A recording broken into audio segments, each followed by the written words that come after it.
married. My mother and father, not knowing a word of English, arrived in London in 1983 and were informed that they would be flying to Scotland an hour later, distancing them even further from Bosnia, our family, and everything they'd ever known. My family originated from a small town in northern Bosnia called Kozarac, between Prijedor and Banja Luka. My mother lived on the outskirts of Kozarac in the infamous town of Ternopil, and had turned 18 just a day before the Serbian forces attacked.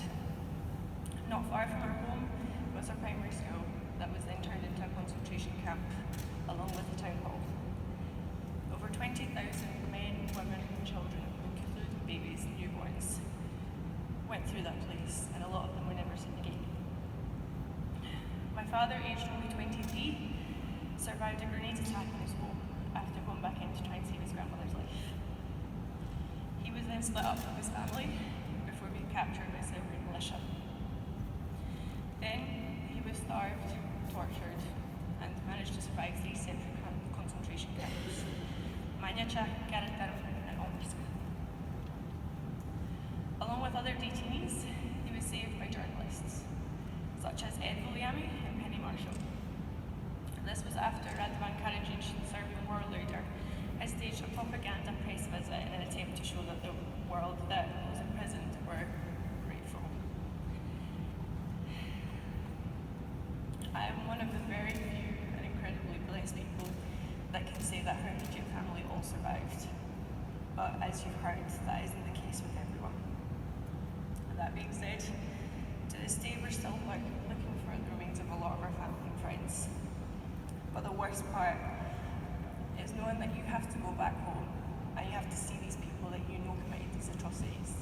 And the worst thing is these people know exactly where your friends and family are buried, but they won't tell you. So they go about their lives as if nothing happened. And they try to talk to you as if you were friends. And these are people that you grew up with and you used to call your brother. That's how close you considered each other. I myself am not a survivor, but in a way I am. I have 3 generations before me that survived concentration camps, including my grandfather who survived Auschwitz and walked all the way back. I am the daughter of refugees that was born during the period of the war and was brought up in a Bosnian household in the centre of Scotland. I, like everyone else, have a story. I have a story of pain, I have a story of loss, but a story of great strength. I was raised to return to my motherland, however that day never came. And at the age of 3, and only able to speak Bosnian, I started nursery and my assimilation into Scottish and Western culture. I've always known about my family and my country's past. They were what I called my bedtime stories. And it was only when I got older that I realised I wasn't exactly normal. And it's what I've come to know as the second staging generation of refugees and genocide. One of the biggest questions my generation asks themselves is, where do I belong? Because you never really fit in where you grew up. You're always the foreign kid. And no matter how well you're assimilated or how many times you taught your teacher how to pronounce your surname, they never get it right. And then when you go back to Bosnia, you're welcomed back with open arms, and you feel like you're finally home. Until you're called Srebrenica, and then you realise you're just a guest there too. It can be a real identity crisis for many, and it was for me.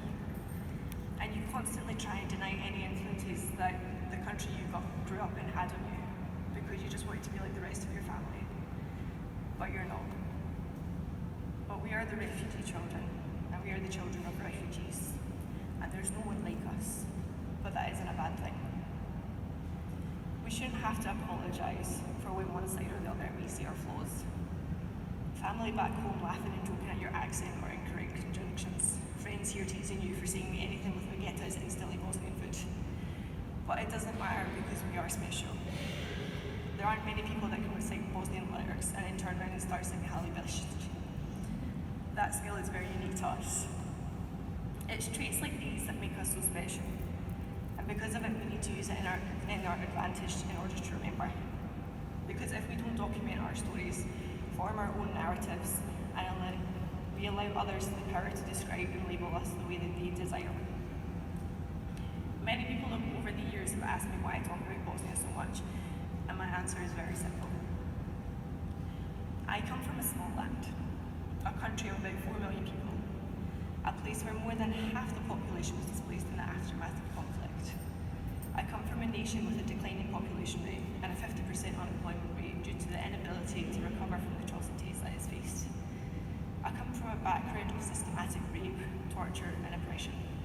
I am from a place where they attempted to erase my identity, my culture and my voice. I grew up with people who attempted to further silence me in order to integrate me into the Western culture. All my life, they have tried to silence me, but I refuse to be silent, and this is why. I attended the Scottish national event at St Giles Cathedral last year in Edinburgh to commemorate the 20th anniversary of the genocide. The service itself was incredibly moving, but having the opportunity to meet and speak with the mothers of Srebrenica is something that I'll never forget and forever cherish. Their passion and determination is inspiring beyond belief, and if you ever have the chance, please just go speak to them. What came across the most was their lack of hatred, and as you've heard from the two survivors, it's the same with them. To me, these are all definitions of heroes and idols, and these are the people that we should be looking up to. And even after everything they experienced, they didn't hate. And it's an inspiring characteristic that I believe that everyone should embody. And it's taught me not to paint the same people with the same brush. And whilst I know that there were Serbians that killed and caused such atrocities, so too do I know that my grandfather was saved by one.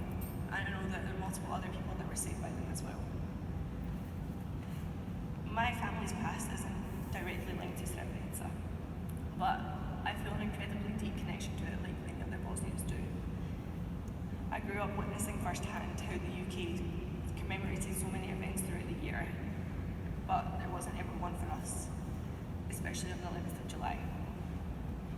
And it honestly felt like our suffering wasn't enough, like we hadn't been through enough and we had to do something more. And then it was at a young age that I understood that I had to do something, because I was the next generation. And if I wasn't going to do something, how could I make someone else do something? But I know that isn't the case anymore. And you guys are here and you're proof of it. Because of organisations such as Remembering Srebrenica. With the work that they do, they help teach us about the genocides, and they help to inform people about the war and the events that took place. And at the same time, they're helping Bosnians across the world heal. You show us that we're not alone. And for that, I can't ever thank you enough. So thank you all for standing with us. Thank you for helping us fight our never-ending battles. But most importantly, thank you for remembering our dead, for remembering Bosnia,